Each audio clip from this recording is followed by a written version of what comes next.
Biarlah setiap hati menjadi tanah yang subur untuk benih firman Tuhan ditaburkan.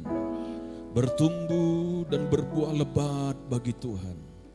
Biarlah setiap pribadi pikiran terbuka untuk kami mengerti kebenaran kitab suci.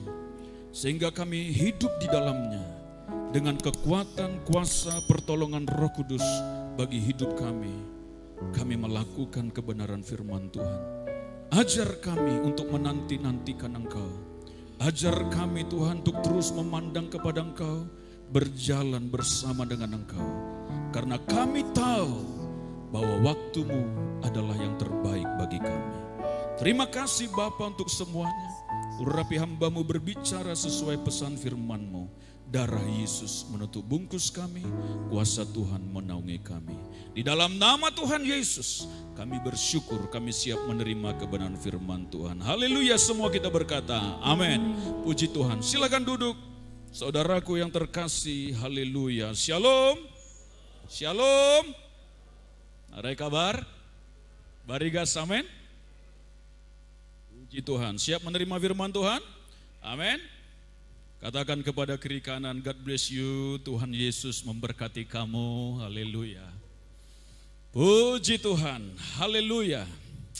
Saudaraku yang terkasih, kita adalah orang-orang berbahagia di dalam Tuhan, amin. Walaupun terkadang kita melihat situasi kondisi sepertinya tidak mengenakkan bagi kita, saudara, masa-masa zaman akhir ini. Tetapi yang kita tahu dan percaya bahwa Allah menyertai kita, Tuhan, amin. Tuhan ada bersama dengan kita. Itulah sebabnya kita perlu menanti-nantikan pertolongan Tuhan. Kita perlu sadar bahwa waktu Tuhan adalah waktu yang terbaik bagi kita. Kita perlu menunggu Dia untuk Dia terus menyatakan kemuliaan bagi kita semuanya. Dan hari ini saya membagikan judul firman Tuhan bagi kita semuanya adalah nantikanlah Tuhan. Nantikanlah Tuhan. Katakan sama-sama, nantikanlah Tuhan. 1, 2, 3, nantikanlah Tuhan. Pernahkah saudara menunggu dan rasanya terlalu lama menunggu? Amin. Pernah? Pernahkah saudara merasa menantikan sesuatu dan saudara merasa terlalu lama menantikannya? Dan akhirnya banyak orang, saudara, bertindak dengan caranya yang dianggapnya dia baik menurut dia, saudara. Lalu dia mengambil keputusan-keputusan, saudara, tanpa lagi memperdulikan kapan waktu Tuhan yang terbaik bagi dia. Lalu semuanya menjadi buyar. Saudara yang terkasih, tetapi firman Tuhan berkata hari ini, nantikanlah Tuhan. Amin, saudara. Mari kita baca Mazmur 27 ayat 14. Mazmur pasal 27 ayat 14.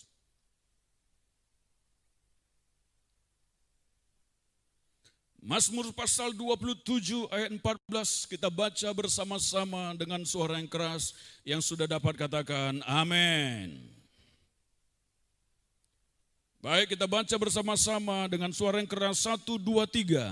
Nantikanlah Tuhan, kuatkanlah dan teguhkanlah hatimu. Ya, nantikanlah Tuhan. Kita sekali lagi baca 1, 2, 3. Nantikanlah Tuhan, kuatkanlah dan teguhkanlah hatimu. Ya, nantikanlah Tuhan. Saya bacakan sekali lagi untuk saudara. Nantikanlah Tuhan, kuatkan dan teguhkanlah hatimu. Ya, nantikanlah Tuhan. Amin, saudaraku. Nah, firman Tuhan ini berkata bagi kita supaya kita belajar untuk menantikan waktu Tuhan. Nantikanlah Tuhan, kuatkan, teguhkan hatimu. Ya, nantikanlah Tuhan. Saudara, kadang-kadang kita tidak mengerti kenapa ini terjadi. Kita lakukan, ada banyak permohonan doa, ada banyak yang kita harapkan kepada Tuhan, tetapi rasanya belum terjadi, belum digenapi, belum mendapatkannya. Tetapi saudara yang terkasih, firman Tuhan ini jelas berbicara bagi saudara dan saya. Nantikanlah Tuhan, karena Dia tidak pernah berdiam diri bagi anak-anaknya. Dia tidak pernah membiarkan saudara dan saya sendiri melangkah, saudara. Tetapi Dia tahu bahwa anak-anaknya ini akan mendapatkan sesuatu yang terbaik yang dari Bapa di sorga adalah tepat pada waktu Tuhan. Jadi saudara dan saya ada di dalam tangan Tuhan. Yang terpenting hari-hari ini adalah bagaimana kita menghadapi segala situasi, masalah, problem, pergumulan, mungkin masalah yang sedang kita hadapi. Dan kita menanti-nantikan waktu Tuhan untuk bertindak. Amin saudara. Dia tidak pernah berdiam diri sekali lagi. Dia tidak pernah lalai menepati janjinya bagi saudara dan saya anak-anaknya. Dia tidak pernah ingkar janji seperti kebanyakan orang hari-hari ini. Kau yang berjanji, kau yang mengingkari. Tapi Tuhan tidak pernah menaikkan lagu itu. Itu manusia yang mengarangnya itu. Tapi Tuhan tidak pernah ingkar janji, amin. Katakan kepada kiri kanan, Tuhan tidak pernah ingkar janji bro. Tunggu, sabar, nanti kita masuk ke dalamnya. Jadi apa pengertian dari kata nantikanlah Tuhan? Nantikanlah Tuhan yang pertama saya mau bagikan kepada saudara adalah kata nantikanlah Tuhan berarti menguatkan dan meneguhkan hati. Bahwa pertolongan yang daripada Tuhan pasti datang. Tidak ada amin? Amin dong. Amin saudara. Jadi kata nantikanlah Tuhan berarti menguatkan dan meneguhkan hati bahwa pertolongan yang daripada Tuhan pasti datang. Jadi saudara-saudara dan saya diajar oleh Tuhan untuk belajar menguatkan hati. Kadang-kadang segala situasi yang kita hadapi, aduh begitu menyakitkan. Aduh tidak seperti yang kita harapkan. Tapi firman Tuhan berkata, kuatkan hatimu, teguhkan hatimu. Tuhan menjadi pertolonganmu tepat pada waktunya. Yang percaya katakan, amin. Mazmur 121 ayat 1 sampai 2. Mazmur 100 pasal 21 ayat 1 sampai 2. Nyanyian ziarah, aku melayangkan mataku ke gunung-gunung, dari manakah akan datang pertolonganku? Ayat 2, pertolonganku ialah dari Tuhan yang menjadikan langit dan bumi. Yang percaya katakan, amin.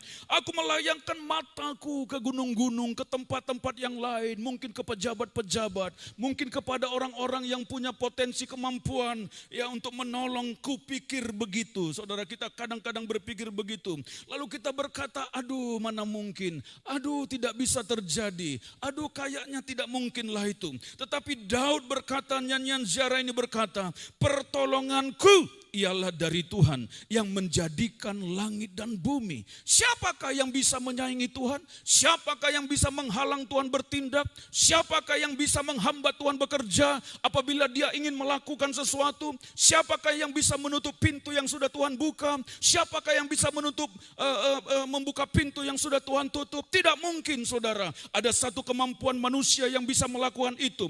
Itulah sebabnya saudara dan saya harus meletakkan kepercayaan kita kepada kuasa dan pertolongan Tuhan. Yang percaya katakan, amin. Manusia tidak bisa membuat kita bahagia saudara.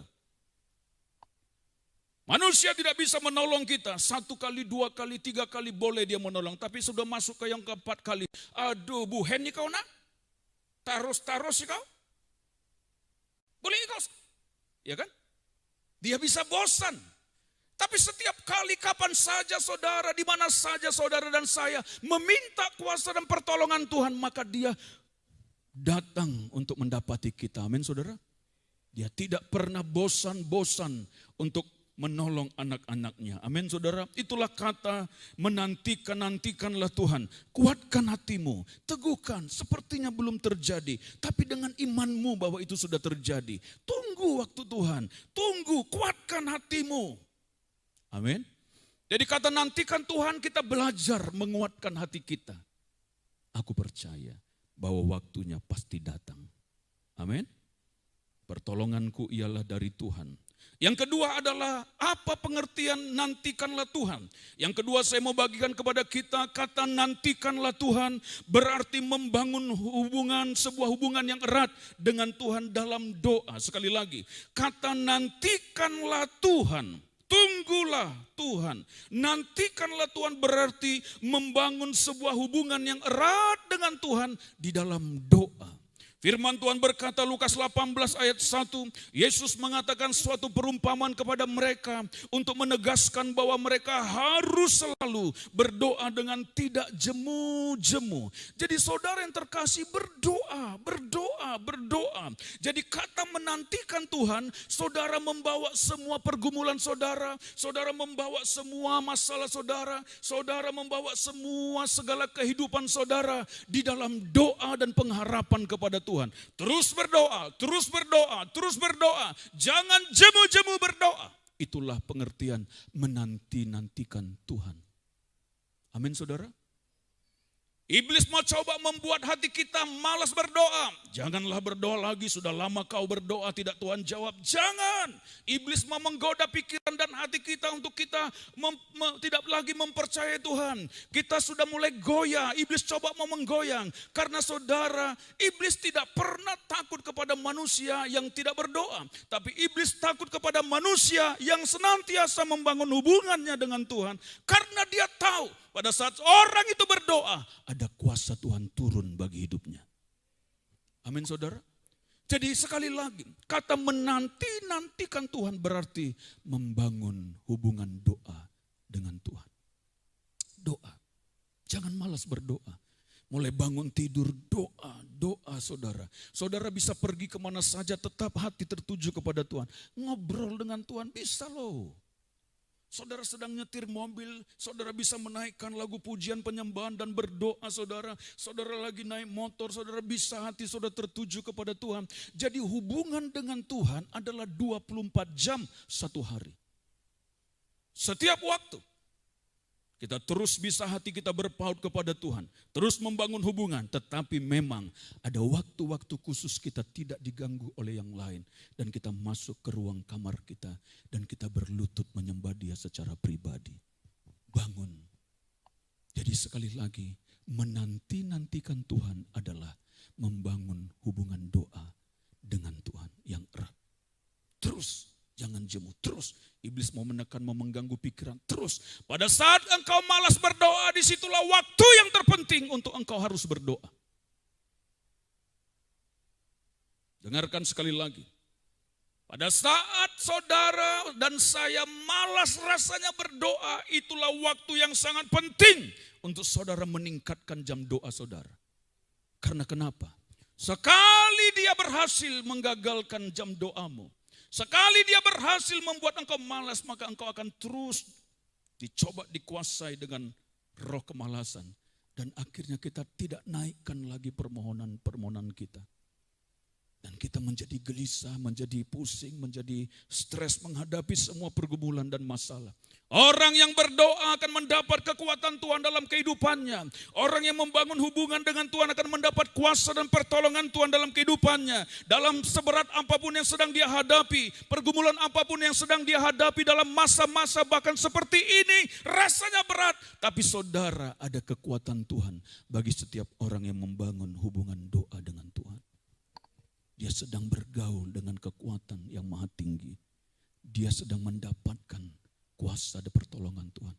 Itulah yang memampukan kita menghadapi segala sesuatu dalam hidup kita. Amin saudara. Jadi jangan jemu-jemu berdoa. Katakan sekali lagi kepada kiri kanan. Jangan jemu-jemu berdoa.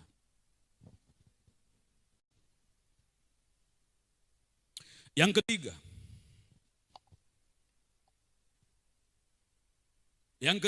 Apa pengertian nantikanlah Tuhan? Yang ketiga saya catatkan bagi kita, kata nantikanlah Tuhan berarti menunggu waktu atau kairos Tuhan. Apa saudara? Kata nantikanlah Tuhan berarti apa? Menunggu waktu Tuhan atau kairos Tuhan. Saudara yang terkasih, Pengkhotbah 3 ayat 1 berkata, untuk segala sesuatu ada masanya, untuk apapun yang ada di bawah langit, ada waktunya, ada masanya. Jadi kata nantikanlah Tuhan berarti ada waktu Tuhan, ada kairos Tuhan bagi saudara dan saya. Amin saudara. Saudara yang terkasih, Tuhan tidak diatur oleh waktu. Tuhan tidak dikuasai oleh waktu. Dia adalah Allah yang kekal, dari kekal sampai kekal dan kekal, tidak pernah berkesudahan. Dia tidak dikuasai dan diatur oleh waktu. Tapi Tuhan yang kita sembah, saudara, bekerja di dalam waktunya. Amin. Dia menyatakan kehendaknya dengan waktunya, saudara. Jadi dialah yang mengatur waktu, dialah yang berkuasa atas waktu. Dia tahu, dia bertindak, dia tidak sembarangan bertindak. Dia mengerti sesuatu, dia memahami sesuatu sebelum dia memberikan apa yang saudara minta, apa yang saudara pohonkan kepada Tuhan, apa yang saudara cari dari Tuhan. Maka dia bergerak sesuai waktunya. Karena dia tahu dan memahami kalau aku beri hari ini, aduh bahaya.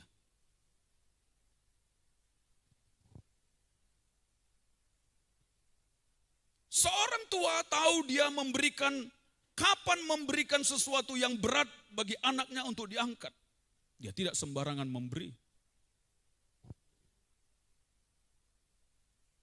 Dia tahu kapan dia memberikan uang yang tepat kepada anaknya. Kalau saya memberikan kepada Moses uang 10 juta, mungkin dia bingung menghadapinya. Haleluya!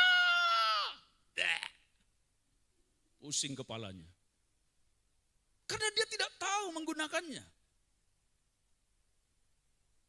Tapi kalau saya beri dia uang 10 ribu, ngerti dia, beli pentol. Dia ngerti. Apakah saudara sudah siap untuk menerima berkat dari Tuhan, misalnya keuangan yang saudara doakan dan butuhkan, lalu Tuhan kasihkan saudara 1 miliar hari ini?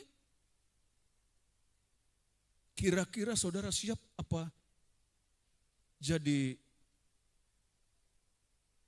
goyang kepala? Siap enggak?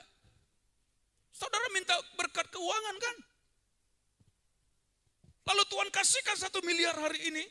Apakah saudara tetap mencintai Tuhan atau saudara mulai berfoya-foya? Apakah tetap saudara melakukan kehendak Tuhan atau saudara mulai menggunakannya dengan cara saudara? Tuhan tahu yang terbaik. Tuhan bekerja sesuai dengan waktunya. Dia mengerti, dia memahami kapan yang terbaik bagi anak-anaknya ini. Jadi ada kairos Tuhan, ada waktu Tuhan yang tepat untuk menjawab semua permohonan-permohonan doa kita, saudara. Amin.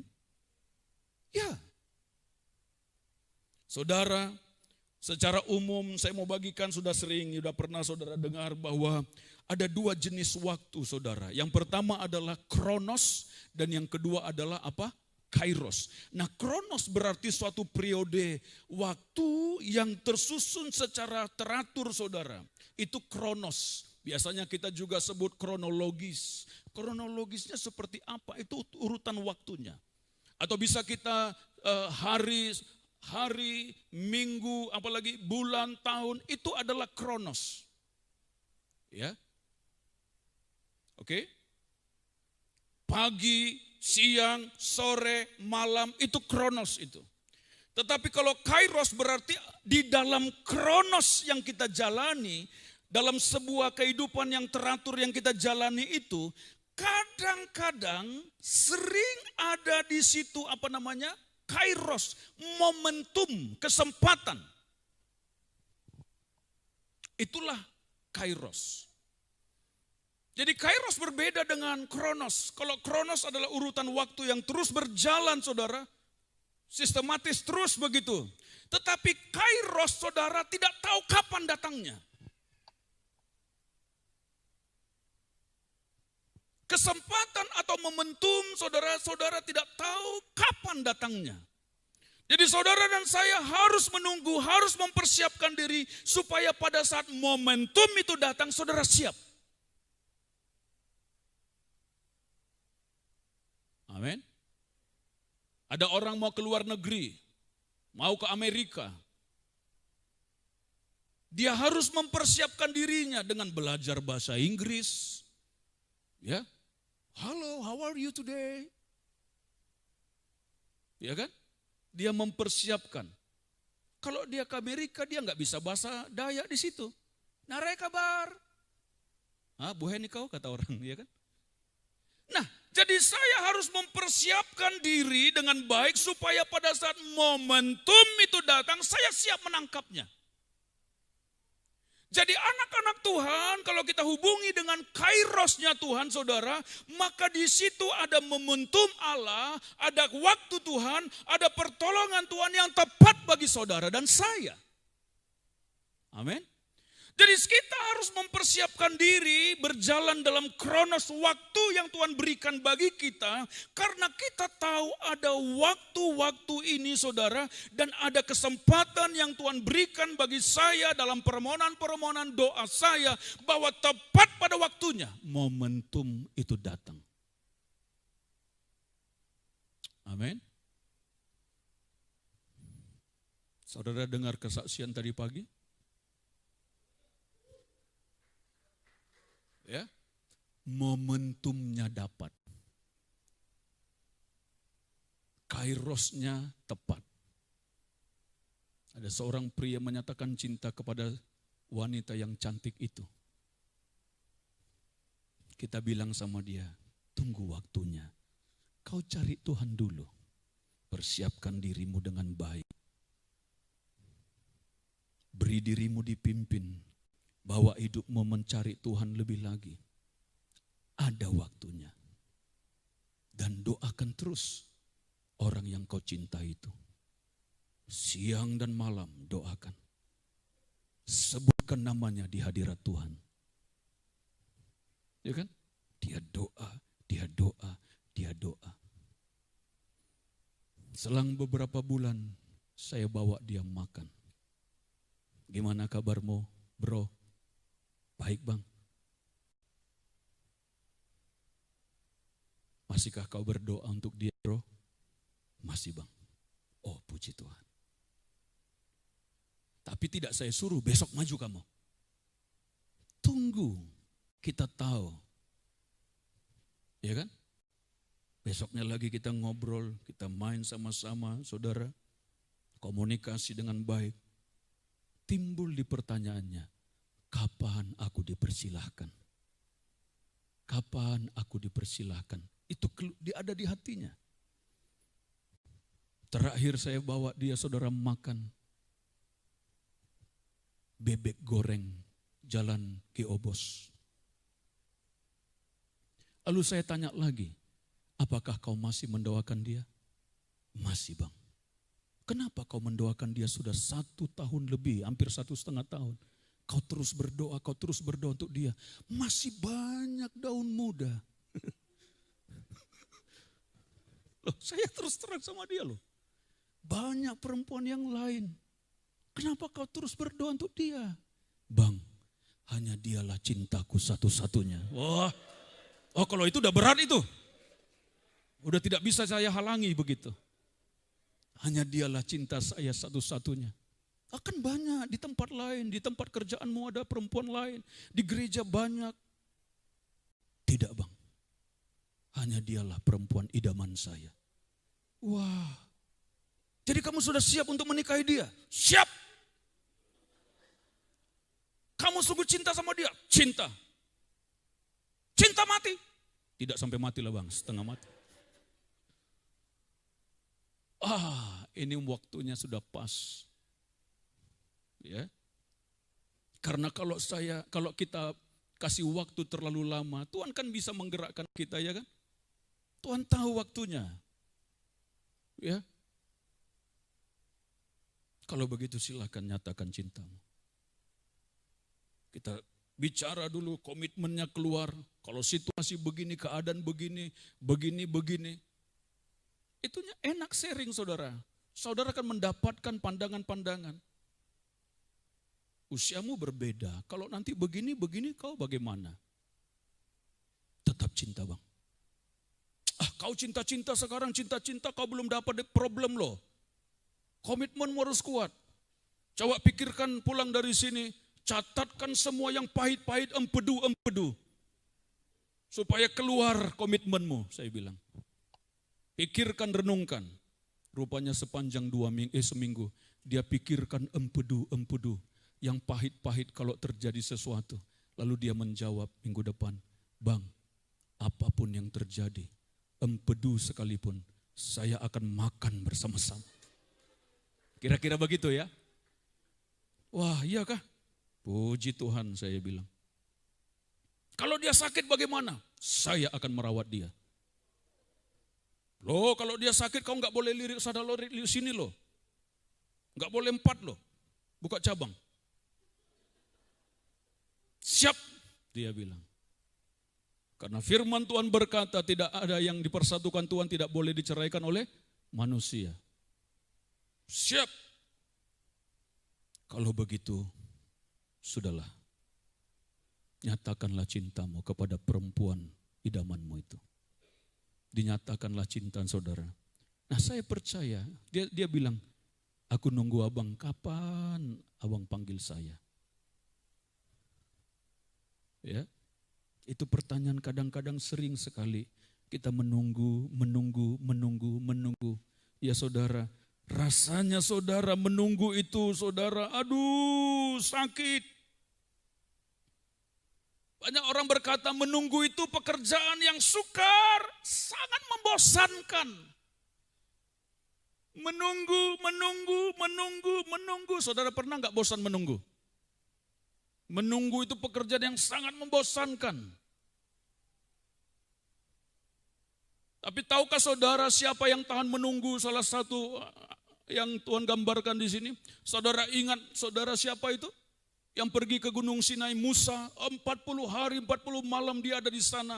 Bangsa Israel di sana berbuat dosa, saudara, membuat patung berhala, saudara. Tetapi ada yang di tengah-tengah ini menunggu. Saudara ingat siapa? Joshua. Bayangin dia tidak pernah akan turun ke sana, saudara, sampai sebelum Musa turun. Dia tunggu di situ. Dia sabar menunggu waktu. Itulah sebabnya dia tidak terkontaminasi dengan orang-orang yang menyembah berhala di bawah itu. Dia terjaga. Lalu saya merenungkan apa yang dia lakukan Tuhan di situ menunggu. Seperti hamba Tuhan itu Musa mencari wajah Tuhan. Di situ dia mencari wajah Tuhan. Dia bukan berburu babi hutan di situ. Dia bukan mencari sesuatu yang lain. Tapi dia menunggu dalam hadirat Tuhan.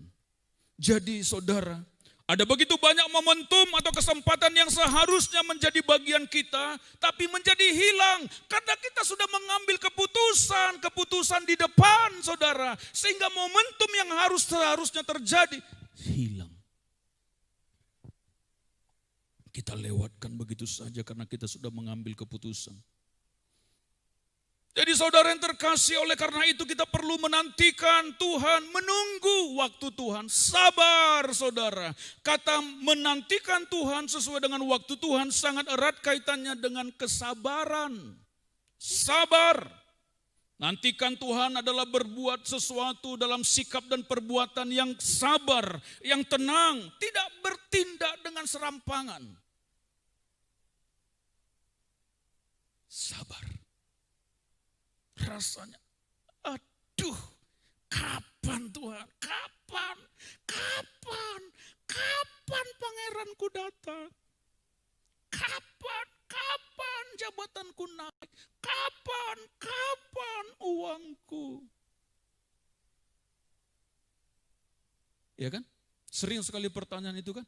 Tapi kata menantikan Tuhan sangat erat kaitannya dengan kesabaran.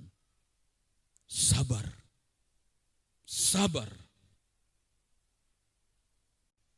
Menunggu waktu Tuhan dengan sabar. Sabar saja. Tunggu. Amin. Tunggu. Pire umur mana? Buhen nih kau? Sabar. Amin. Bersabar, menunggu, menantikan Tuhan juga saya catatkan sangat erat kaitannya dengan iman. Sabar. Menanti-nantikan Tuhan perlu kesabaran. Menanti-nantikan Tuhan perlu iman di dalamnya. Jadi saudara, kata nantikanlah Tuhan berarti berharap kepada Tuhan, mempercayai Tuhan, dan tidak bersandar kepada pengertian sendiri. Ingatkah saudara sebuah contoh kisah Bapak Abraham? Berapa lama dia menunggu anak perjanjian itu saudara? 25 tahun. Nunggu, nunggu, nunggu, nunggu. Imannya tidak pernah menjadi pudar. Dia sabar menunggu waktu Tuhan karena dia percaya bahwa apa yang Tuhan janjikan pasti digenapi. Tidak ada amin? Amin, saudara. Mari kita baca Roma 4 ayat 18 sampai ayat 21. Roma pasal 4 ayat 18 sampai dengan ayat 21.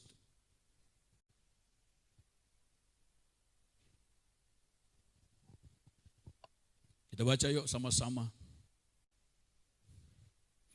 Roma pasal 4 ayat 18 sampai dengan ayat 21. Yang sudah dapat katakan amin. Ada di depan. Kita baca sama-sama. 1, 2, 3. Sebab sekalipun tidak ada dasar untuk berharap, namun Abraham berharap juga dan percaya bahwa ia akan menjadi bapa banyak bangsa menurut yang telah difirmankan. Demikianlah banyaknya nanti keturunanmu. 19.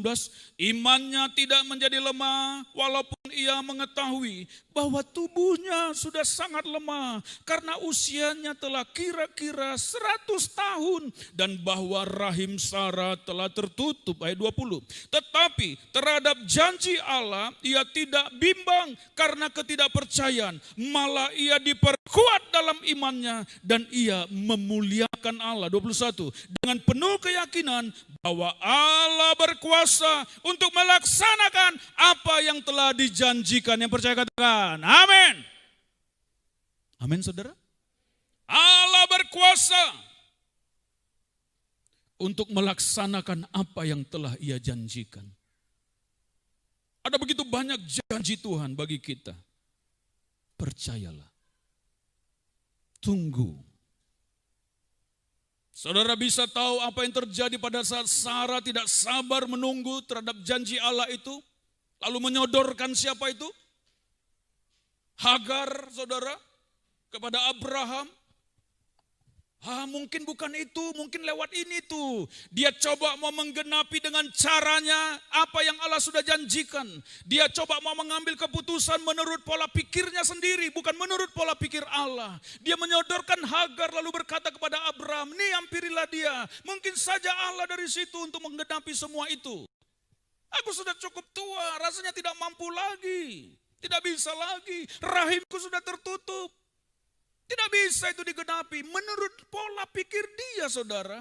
Lalu kesalahan pun terjadi.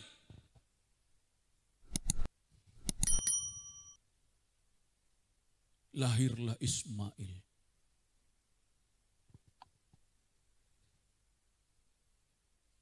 Tapi tetap keturunan itu menjadi keturunan berjuta-juta.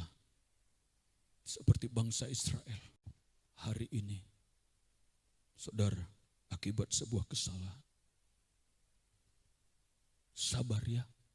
Amin. Sabar ya, Dek. Amin. Sabar. Tunggu waktu Tuhan.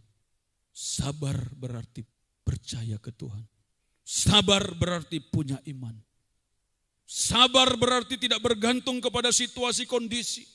Sabar berarti dia tidak sembarangan mengambil sebuah keputusan. Sabar berarti dia tidak sembarangan mengambil tindakan-tindakan. Tapi bukan berarti tidak bekerja ya, Dek. Oh, aku sabar menunggu waktu Tuhan. Tidak dikerjakan tugasnya. Bukan itu yang maksud sabar. Tuhan, kuserahkan segala kehidupanku kepadamu. Aku mau ambil waktu tenang, tenang, dan tenang. Ngorok, tidak berbuat apa-apa. Bukan itu maksud dari kesabaran. Bukan itu maksud dari menantikan Tuhan. Menantikan Tuhan dengan doa dan juga dengan perbuatan iman. Sehingga pada momentum itu datang, kita siap menerimanya. Amin, saudara. Jangan berbuat sesuatu keputusan yang salah. Amin, saudara. Amin, saudara. Tunggu waktu Tuhan ya. Mungkin ada pergumulanmu, masalahmu, tantanganmu. Ada permohonan doa kepada Tuhan. Tunggu, sabar. Berikan dirimu untuk terus taat kepada apa yang Tuhan inginkan. Pastikan dirimu untuk berjalan dalam kebenaran-kebenaran firman Tuhan sambil menunggu waktu Tuhan. Bergaul dengan saudara seiman, saudara yang punya pasangan, bergaul dengan baik, jangan kaku. Jangan pilih-pilih teman, jangan bersembunyi di kamar, tidak bergaul.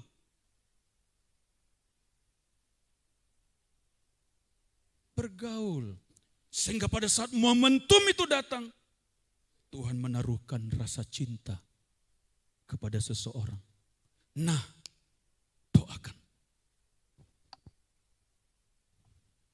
Amin. Tapi yang sudah cukup umur ya, jangan pula si Moses doa pula kan. Bohen kau. Apa? Ya. Yang sudah tahu waktunya. Momentumnya pasti datang, amin. Jangan sembarangan, amin. Pasti datang, pasti datang. Saudara pasti diberkati Tuhan, amin. Saudara pasti ditolong oleh Tuhan. Itulah kata menanti-nantikan Tuhan. Jangan gegabah, amin. Jangan sembarangan, amin. Jangan terpesona dengan dunia, amin. Ya, tunggu waktu Tuhan, amin. Mari kita bangkit berdiri bersama-sama.